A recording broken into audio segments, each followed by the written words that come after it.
Hello students, welcome all of you. आज की class में हम पढ़ेंगे टॉपिक फंक्शंस। तो लास्ट क्लास में हमने ये देखा था कि इक्वल फंक्शंस क्या होते हैं, उसके बाद हमने ये देखा था कि डोमेन ऑफ फंक्शंस क्या होते हैं और डोमेन ऑफ रियल फंक्शंस क्या होते हैं, फिर हम उनकी डोमेन कैसे निकालते हैं। अब उसी टॉपिक को आज हम कंटिन्यू करते हैं। तो हमने रियल फंक्शंस पढ़ लिया था लास्ट क्लास में, उसके बाद हमने ये पढ़ लिया था कि डोमेन ऑफ रियल फंक्शन क्या होता है। तो आज हम पढ़ते हैं रेंज ऑफ रियल फंक्शंस। तो आज का जो टॉपिक है हमारा वो है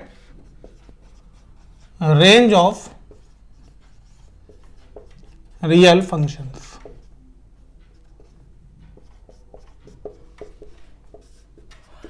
अब देखिए, जैसा कि आपने देखा था कि डोमेन क्या होता था, तो डोमेन वो वैल्यूज होती थी जो हम पुट करते थे, यही तो होता था बच्चों। तो रेंज क्या होती है, वो वैल्यूज जो हमें एज आउटपुट मिलती हैं। डोमेन अगर वो वैल्यूज होती हैं जो हम पुट करते थे, तो रेंज मैंने आपको क्या बताया था, रेंज वो वैल्यूज होती हैं जो हमें एज आउटपुट मिलती है। अगर हम कहें कि अगर कोई फंक्शन f है वो a से b पर डिफाइन है, तो a डोमेन हो गई, b को डोमेन हो गई। तो हम यहां पे लिखेंगे वैल्यू ऑफ b या फिर set b which we get as output or image called range. इतनी बात बच्चों आपको समझ में आई। यानी अगर f फंक्शन जो है वो a से b पर डिफाइन है, तो a तो डोमेन हो गई, b को डोमेन हो गई, और सेट b की वो वैल्यू जो हमें एज अ आउटपुट मिली है वो क्या हो गई, रेंज हो गई। तो हमने लिखा value of b which we get as a output or image called range. अब बात आती है कि ये तो सर हमें समझ में आ गया, हमने पहले भी पढ़ा था, आपने बताया था हमें कि डोमेन क्या होता है, रेंज क्या होता है, कोडोमेन क्या होता है, ये हमें समझ में आ गया। अब आप ये बताइए कि हम रेंज को फाइंड कैसे करेंगे। जैसे पिछली क्लास में बच्चों मैंने आपको बताया था कि डोमेन को हम कैसे फाइंड करते हैं, वैसे ही मैं अब आपको बता रहा हूं कि अगर हमें रेंज निकालने के लिए आ जाए तो हम कैसे फाइंड करेंगे। ठीक है, तो उसको आपके लिए एक एल्गोरिथम होती है। उसके लिए एल्गोरिथम का मतलब होता है हाउ टू प्रोसेस। एल्गोरिथम का मतलब है how to process, step by step यहां पे दिए जाते हैं जिससे आप किसी भी क्वेश्चन को सॉल्व कर सकते हैं। तो स्टेप 1 आपके पास होता है कि यहां पर आपको क्या दिया होगा, आप पुट करें y equal to F X. जो फंक्शन आपको दिया उसको आपने क्या मान लिया, y मान लिया। जो फंक्शन आपको दिया है एफ एक्स, उसको आपने क्या मान लिया, y मान लिया। तो स्टेप 1 हो गया कि put y equals to F X. Step 2 आएगा solve y equals to F x for x such that we convert it in function of y, that is x equals to 5y। अब हमने क्या करा, solve करा y equals to F x को। अभी यहां पे क्या था, x का फंक्शन था इन टर्म्स ऑफ y। अब हमने उल्टा कर दिया, y का फंक्शन कर दिया इन टर्म्स ऑफ x। ठीक है, आगे बात समझ में। अब यहां पे x का फंक्शन था, y लिख रहे थे हम एफ एक्स, अब यहां पर x y का फंक्शन आ गया, क्या लिख दिया, x equals to 5y। Step 3 find y for which f y defines. अब आपको y की वैल्यू फाइंड करनी है जिसके लिए 5y डिफाइंस हो। यानी अब उल्टा कर देना है, डोमेन में हम क्या कर रहे थे, x फाइंड कर रहे थे जिसके लिए एफ एक्स डिफाइन हो। अब यहां पर हमने क्या करा, फंक्शन को चेंज कर दिया, x को 5y लिख दिया, और वहां से हमने y निकाला जिसके लिए फंक्शन क्या हो, डिफाइन हो। Then step 3 step 4 value of y represent range. तो y की जो वैल्यू है वो किसको रिप्रेजेंट करेंगी, रेंज को। अब यहां पे जो y की वैल्यू निकल कर आएंगी वो हमें देखना पड़ेगा, क्या वो डायरेक्ट तो नहीं मिल रही। कभी किसी केस में ऐसा होता है कि जैसे y की वैल्यू पर्टिकुलर 1 2 3 आ गई। अब ऐसा हो सकता है कि यहां से 1 वैलिड ना हो, लेकिन अगर हम फंक्शन में x की कोई डायरेक्ट वैल्यू डाल रहे हो तो वहां पे हमें सीधे सीधे 1 मिल रहा हो, तो उस केस में हम y को इंक्लूड कर लेंगे। ठीक है बच्चों, अब मान लीजिए यहां से y हट गया था लेकिन डायरेक्ट केस में y मिल रहा है, तो उस केस में भी हम y मान लेंगे। अब जो यहाँ पे y है वो क्या बन गया, रेंज। क्यों बन गया, क्योंकि देखो हमने यहाँ पर y को क्या माना था, fx, यानी fx की जो वैल्यू निकल कर आ रही थी वो सब किसके बराबर हो रही थी, y के। अब जो fx की वैल्यू निकल कर आ रही थी वो x की कोई वैल्यू पुट करने पर ही तो आ रही होंगी, तो fx क्या हो गया, इमेज हो गया। इमेज हो गया यानी fx की तो रेंज हो गया, रेंज को हमने क्या मान लिया था, y मान लिया था। अब आपको करना क्या है कि सबसे पहले जो फंक्शन दिया होगा उसको y equal to F x लिखना है, पहली बात। फिर आपको सॉल्व करना है, कैसे सॉल्व करना है उसको, ऐसे करना है कि solve y equals to F x for x such that we convert in function of y that is x equals to 5y। फिर आपको y निकालना है फॉर विच 5y डिफाइंस, और उसके बाद value of y represent range. ठीक है बच्चों, अब देखो हम क्वेश्चन से सॉल्व करेंगे तो आपको जल्दी समझ में आएगा कि हम कैसे इसके क्वेश्चन आते हैं और हम कैसे रेंज को फाइंड करते हैं। तो ये मैं आपको एक क्वेश्चन से समझा रहा हूं जिससे आपको इजीली समझ में आ जाएगा ये। ठीक है बच्चों, मान लीजिए हम यहां पर एक क्वेश्चन ले लेते हैं, यानी कोई एक फंक्शन हम मान लेते हैं। तो हमने यहां पर मान लिया f x equals to x minus one over x plus one. तो यहां पर हमने एक सिंपल सा फंक्शन मान लिया कि f x equals to x minus one over x plus one. अब मैं आपको इसके डोमेन और रेंज दोनों फाइंड करके बता रहा हूं जिससे आपको क्लियर होगा कि हम कैसे इसे निकालते हैं। अब देखिए, सबसे पहले हम डोमेन निकालेंगे। तो हमने क्या करा, डोमेन निकालने के लिए मैंने आपको बताया है कि डिनोमिनेटर जीरो नहीं होना चाहिए, x plus one not equal to zero. तो आप फटाफट से लिखोगे x not equals to minus one, और आपसे कोई पूछेगा डोमेन क्या आता है तो आप निकाल दोगे sir x belongs to real minus minus one. Minus one हटा दो, बस हो गया सर। ये तो बहुत आसान है। अब रेंज भी बच्चों उतनी ही आसान है, देखो कैसे। अब आपको करना क्या है, रेंज के लिए स्टेप बाय स्टेप चलना है। पहला स्टेप क्या कह रहा था कि y equal to F x रख दो। क्या रख दो, y equals to F x, यही तो कह रहा था वो। अब एफ एक्स की वैल्यू कितनी है, x minus one over x plus one. अब चेंज करो। अब आपको कैसे चेंज करें, अब देखिए यहां पे x जो है कैलकुलेट करके क्या दे रहा था, y। अब उल्टा कर दो, y कैलकुलेट करके क्या दे, x। देखो सबसे पहले क्रॉस मल्टीप्लाई कर दो, x y plus y equals to x minus one, x y minus x equals to minus one minus y. ये इधर आ गया, एक्स को एक साइड ले लिया, एक्स को कॉमन ले लिया, y minus one minus y. तो एक्स की वैल्यू कितनी आ गई, minus one minus y over y minus one. या अब आपको करना क्या है कि ये देखो कि कब वैलिड नहीं होगा, तब वैलिड नहीं होगा जब वाई माइनस वन जीरो नहीं होना चाहिए, यानी वाई कभी भी क्या नहीं होना चाहिए, वन नहीं होना चाहिए। वाई कभी भी क्या नहीं होना चाहिए, वन नहीं होना चाहिए। अब y वन नहीं होगा यानी y की वैल्यू हमें कभी भी वन नहीं मिलेगी, यानी y हमने क्या माना था, एफ एक्स कभी भी बार वन नहीं होना चाहिए। तो रेंज क्या हो गई इसकी, रेंज आपकी हो गई इसकी कि रियल माइनस वन। आया बच्चों समझ में, कुछ कठिन लगा आपको इसमें, समझ में आ गया आपको। जब भी रेंज निकालनी होगी तो आपको कॉन्सेप्ट वही करना है, लेकिन करना क्या है कि सबसे पहले y equal to F x मानना है। अब उल्टा कर देना है, जो x का फंक्शन था y में, अब y का फंक्शन x में कर दो आप। उसके लिए आपने x को एक साइड कर दिया, बाकी y को दूसरी साइड भेज दिया, ये आ गया। अब यहां से आपने देखा p अपॉन q में q कभी भी जीरो नहीं होना चाहिए, यानी y की वैल्यू कभी भी क्या नहीं आएगी, वन नहीं आएगी। अब y की वैल्यू वन हमें कभी भी नहीं लेनी, यानी रेंज में कभी भी क्या नहीं आएगा, वन नहीं आएगा। तो रियल माइनस वन हो गया। आया बच्चों ये समझ में, सबको क्लियर हुआ है, इसमें कोई दिक्कत तो नहीं है। ठीक है, एक और क्वेश्चन देखते हैं हम। तो आप ध्यान से समझिएगा बच्चों, बहुत ही आसान है, कुछ भी ऐसा नहीं है कि आपको लगे कि ये बहुत डिफिकल्ट है, ऐसा कुछ भी नहीं है। ठीक है, अब आप एक और क्वेश्चन हम देखते हैं। अब यहां पर हम क्वेश्चन मानते हैं कि जो एफ एक्स है हमारे पास थोड़ा सा, अभी एक और क्वेश्चन हम उसी टाइप का देखते हैं जिससे आपको और आइडिया हो जाए कि हम कैसे सॉल्व करेंगे। तो एक और हम इजी क्वेश्चन देखते हैं, उसके बाद हम थोड़े से अच्छे क्वेश्चन की तरफ चलेंगे। तो यहाँ पर हम क्वेश्चन मान लेते हैं। अब हमने एफ एक्स को मान लिया x minus two over three minus x, मान लिया, ये मान लिया। अब उसने हमसे कहा कि फाइंड करो आप रेंज। ठीक है, कोई बात नहीं, रेंज फाइंड करनी है, सॉल्यूशन आपने लगाया। आपने करना क्या है, y equal to F x रखना है आपने, एफ एक्स की value x minus two over three minus x रखनी है आपने। Cross multiply three y minus x y equals to x minus two, x को एक तरफ ले आओ, वाई को एक तरफ ले जाओ। तो ये हो गया three y plus two equals to x plus x y. Three y plus two, x common लिया, वन प्लस वाई, नीचे आ गया three y plus two upon में one plus y equal to x. तो एक्स की value कितनी आ गई, three y plus two upon में वन प्लस वाई, यही आ गई बच्चों। अब P अपॉन Q में Q कभी भी क्या नहीं होगा, 0, यानी 1 plus y not equal to 0, y not equals to -1। अब वो कहेगा रेंज बताओ, बता दो, रियल माइनस माइनस। आ गए बच्चों समझ में?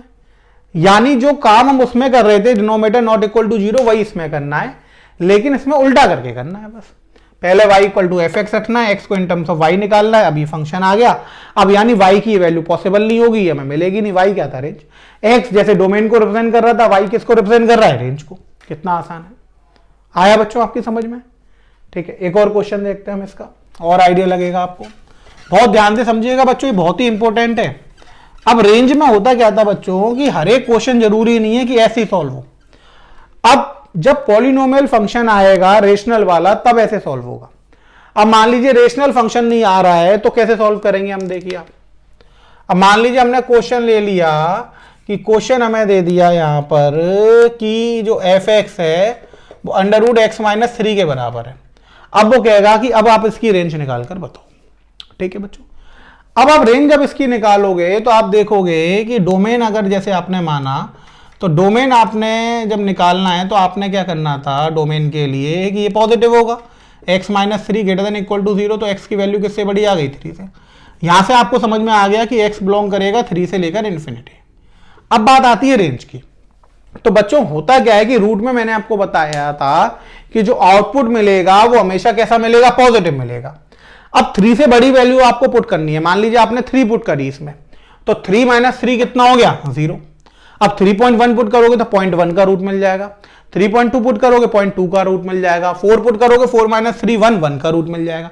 यानी सारी वैल्यूज मिलेंगी, क्योंकि जब हमने डोमेन निकाला तो यहां पे 3 पे 0 मिल गया। 3 से जैसे जैसे बड़ी वैल्यू पुट करते जाएंगे तो सारी वैल्यूज मिलती जाएंगी। तो जब भी इस टाइप का क्वेश्चन आएगा और सारी वैल्यूज मिलती जाएंगी, तो इसका आउटपुट क्या होता था, इसका आउटपुट होता था 0 से लेके इन्फिनिटी। तो यहां पर रेंज क्या हो जाएगा आपका, वो हो जाएगा 0 से लेकर इन्फिनिटी। इतनी बात समझ, क्योंकि स्क्वायर रूट फंक्शन का हमने ग्राफ बनाया था। स्क्वायर रूट फंक्शन में हमने देखा था कि स्क्वायर रूट फंक्शन की जो रेंज होती थी वो क्या होती थी, 0 से लेकर इन्फिनिटी, अगर वो कहां पर है, न्यूमरेटर में है तो। इतनी बात आपको समझ में आ गई बच्चों, ये क्लियर हो गया, इसमें कोई दिक्कत तो नहीं है। अब ये उस टाइप का क्वेश्चन था जिसमें आपको क्या करना था, आपको y equal to F x नहीं रखना था, डायरेक्ट क्वेश्चन सॉल्व करना था। एक और क्वेश्चन देखिए। अब एक और क्वेश्चन में हमने क्या करा, चेंज कर दिया बच्चों। जो x माइनस 3 था उसको हमने 3 माइनस एक्स लिख दिया। अब आप कहोगे अब क्या होगा, ये तो 3 माइनस एक्स हो गया। ठीक है, देखो आप 3 minus x greater than equal to 0, 3 greater than equal to x, यानी x की वैल्यू किससे छोटी हो गई, 3 से छोटी हो गई। नंबर लाइन बनाओगे आप माइनस इन्फिनिटी इन्फिनिटी 3 ले लो या उससे छोटी ले लो, तो x बिलोंग करेगा माइनस इन्फिनिटी से लेकर 3 तक। ठीक तो हो गया बच्चों। अब इसको कैसे सॉल्व करोगे आप देखो। अब माइनस इन्फिनिटी से 3 तक आ गया तो आप इसे सॉल्व कैसे करेंगे वो देखिए।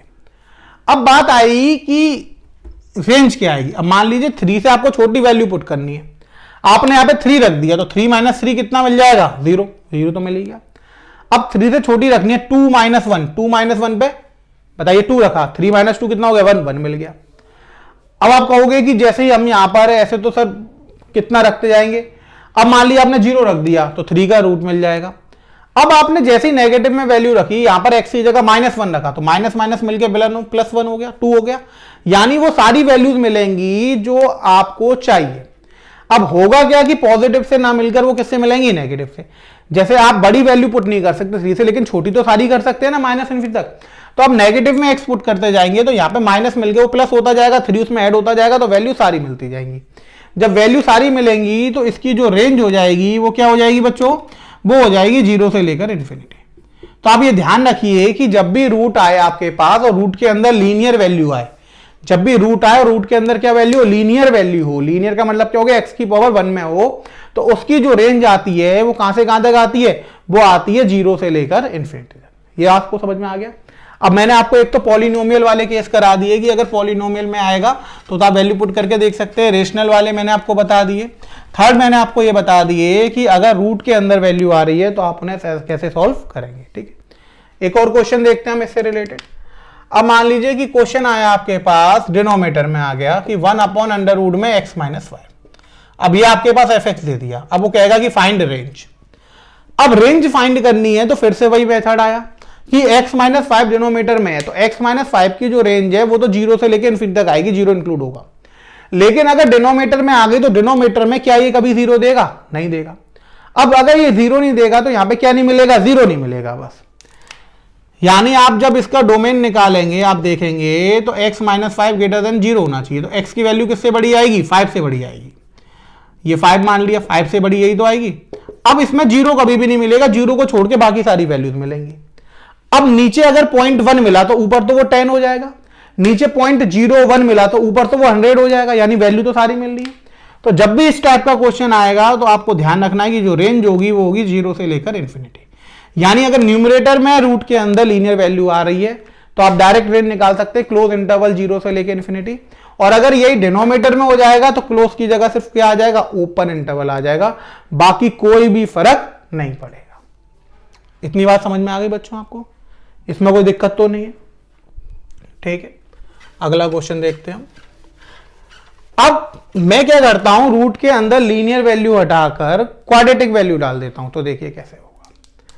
अब मैंने क्या करना है कि हमने लिख दिया f(x) = अंडर रूट में 16 - x²। अब हमने f(x) ले लिया रूट के अंदर अंडर रूट में 16 - x²। अब हम इसको कैसे सॉल्व करेंगे? अब 16 - x² आ गया तो सबसे पहले हम डोमेन निकालते हैं। अब देखिए डोमेन कैसे आएगी। अब जो f(x) है वो है आपके पास अंडर रूट में 16 - x²। डोमेन के लिए 16 - x² greater than equal to 0, यानी x² की वैल्यू जो है 16 से कम होनी चाहिए।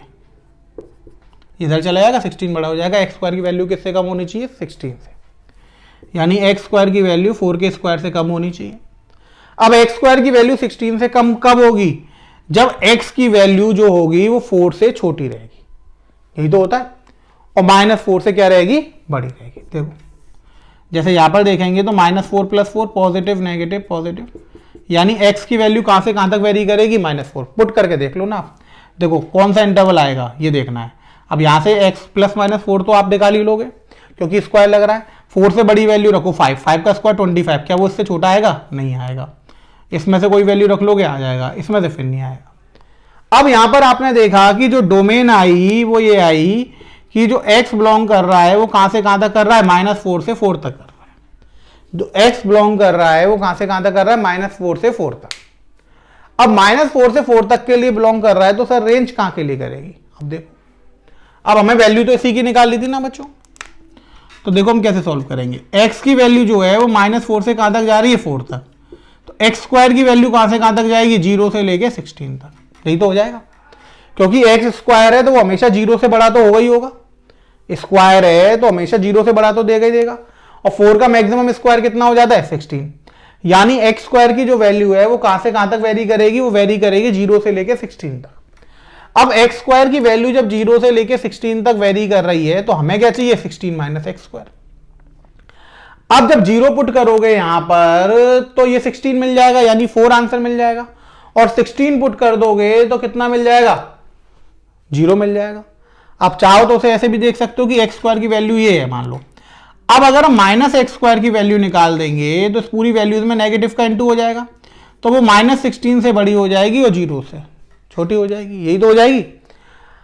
अब हमने क्या करा? 16 - x² निकाला, ऐड कर दिया। 16 ऐड कर दिया तो ये 0 हो गया और ये 16 हो गया। तो इसकी वैल्यू कहां से कहां तक जा रही है? 0 से लेके 16 तक। अब रूट लगा दिया 16 - x² तो इसकी वैल्यू 0 से लेके कहां तक चली गई? 4 तक। यानी f(x) की वैल्यू जो वेरी करेगी वो कहां से करेगी? 0 से लेके 4 तक। तो यहां पे रेंज आ जाएगा 0 से लेके 4। 0 भी आ सकता है, 4 भी आ सकता है, लेकिन 0 से छोटी वैल्यू नहीं देगा। क्यों नहीं देगा? क्योंकि स्क्वायर रूट फंक्शन है। स्क्वायर रूट फंक्शन कभी भी नेगेटिव वैल्यू नहीं देता है। अब पॉजिटिव में 4 से आगे नहीं जाएगा। वो इसलिए नहीं जाएगा बच्चों कि अगर यहाँ पे x होता और हम नेगेटिव रखते तो नेगेटिव नेगेटिव मिलके पॉजिटिव हो जाता। अब लेकिन यहाँ पे x की जगह क्या है? x² है, और x² हमेशा कैसा होता है? पॉजिटिव होता है, कभी नेगेटिव होगा ही नहीं। अब इसकी बड़ी से बड़ी वैल्यू कब मिलेगी? जब x² 0 हो जाएगा, यानी 16 में से हम 0 घटा देंगे। अब 16 में से 0 घटाएंगे तो 16 का रूट कितना हो गया? 4। आई बात आपको समझ में? दोबारा समझिए आप। हमें यहां पे क्वेश्चन दिया था f(x) = रूट में 16 - x²। हमने f(x) मान लिया। डोमेन निकालना बहुत आसान है, वैल्यू पॉजिटिव होनी चाहिए। आगे आपके पास हमने देखा इसको +-4 है तो 2 नंबर बना दिए, आ गया। ठीक है, लीनियर में हम इस कॉन्सेप्ट को पढ़ेंगे। अगर मान लीजिए कि आपको यहाँ पे कोई प्रॉब्लम हो रही है तो अभी आप इतना ही समझ लीजिएगा। आपका आगे एक चैप्टर आएगा लीनियर इनइक्वालिटीज।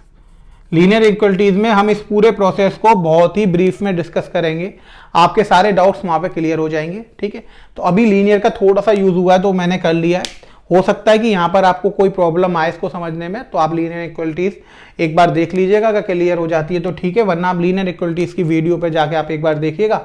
आपने लीनियर इक्वलिटीज की जब आप वीडियो देख लेंगे तो ये आपको बिल्कुल क्लियर हो जाएगा और वहां से बिल्कुल समझ में आ जाएगा। अब हमने रेंज निकाली तो हमने देखा कि हमने डोमेन निकाल ली, एक्स की वैल्यू -4 से 4 तक है, तो एक्स स्क्वायर 0 से 16 तक, ये तो बता ही देगा कोई भी। माइनस लगाएंगे तो सारी वैल्यूज पे नेगेटिव लग जाएगा, तो -16 से 0 आ जाएगा। 16 माइनस एक्स स्क्वायर करेंगे तो 0 16, रूट निकाला 0 से 4, तो एफ एक्स की वैल्यू 0 से 4 आ गई, तो रेंज क्या आ गई, 0 से 4 निकल कर आ गई। इतनी बात आपको समझ में आ गई बच्चों, इसमें कोई दिक्कत तो नहीं है, यहां तक सबको क्लियर हो गया। अब आपको डोमेन समझ में आ गया, रेंज समझ में आ गया। रेंज में एक ये लीनियर वाला कॉन्सेप्ट छोड़ गए, मुझे लगता है कि बाकी सारी चीजें आपको बिल्कुल क्लियर हो गई होंगी कि अगर रेशनल फंक्शन आ रहा है, पॉलिनोमियल आ रहा है, रूट के अंदर वैल्यू आ रही है, तो आप उसको कैसे सॉल्व करेंगे। तो वो सारी वैल्यूज मैंने आपको अच्छे से समझा दी है, हर तरीके का मैंने एक एग्जाम्पल लेके आपको बता दिया। तो यहां से डोमेन और रेंज आपको कॉन्सेप्ट क्लियर हो गया होगा। ग्राफ हमने पहले पढ़ ही लिए थे। ठीक है बच्चों, अब हम आगे चलते हैं। अब हम अगला टॉपिक पढ़ेंगे। अगला टॉपिक है ऑपरेशंस ऑन रियल फंक्शंस, कि रियल फंक्शंस पर ऑपरेशन क्या होते हैं, वो हमें देख रहे हैं बच्चों। तो देखिए आप,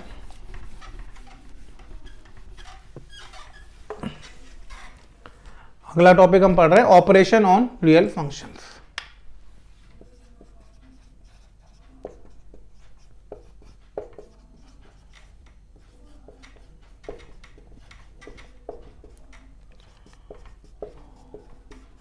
अब देखिए ऑपरेशंस ऑन रियल फंक्शंस क्या होता है। जैसे आपने पढ़ा है कि फंक्शन जो हैं एफ और जी, हमने दो फंक्शन देख लिए, अब आपने उनकी डोमेन को डोमेन देख लिया। ऑपरेशन का मतलब हो गया कि अब हम एक फंक्शन की बात कर रहे थे अभी एफ, उसकी डोमेन या रेंज निकाल रहे थे। ऑपरेशन का मतलब हो जाए दो अलग अलग फंक्शन को अगर हम जोड़ दें तो क्या होगा, दोनों को माइनस कर दें तो क्या होगा, दोनों का मल्टीप्लाई कर दें तो क्या होगा। यानी हमने दो अलग अलग फंक्शंस ले लिए, एक फंक्शन हमने एफ लिया और दूसरा फंक्शन हमने क्या लिया, जी लिया। अगर उन दोनों फंक्शंस में हम ऑपरेशन लगा रहे हैं तो क्या होगा, तो इस टॉपिक को हम डिस्कस करेंगे ऑपरेशंस ऑन रियल फंक्शंस में। तो बच्चों आज की क्लास को हम ये रोकते हैं रेंज के टॉपिक पे। ऑपरेशंस और रियल फंक्शंस को हम अगली क्लास में डिस्कस करेंगे। तो यहां तक आपको जितना पढ़ा दिया गया उसको आप अच्छे से पढ़िएगा, उसको रिवाइज करिएगा। ठीक है, इस टॉपिक को हम अगली क्लास में डिस्कस करेंगे। Thank you students.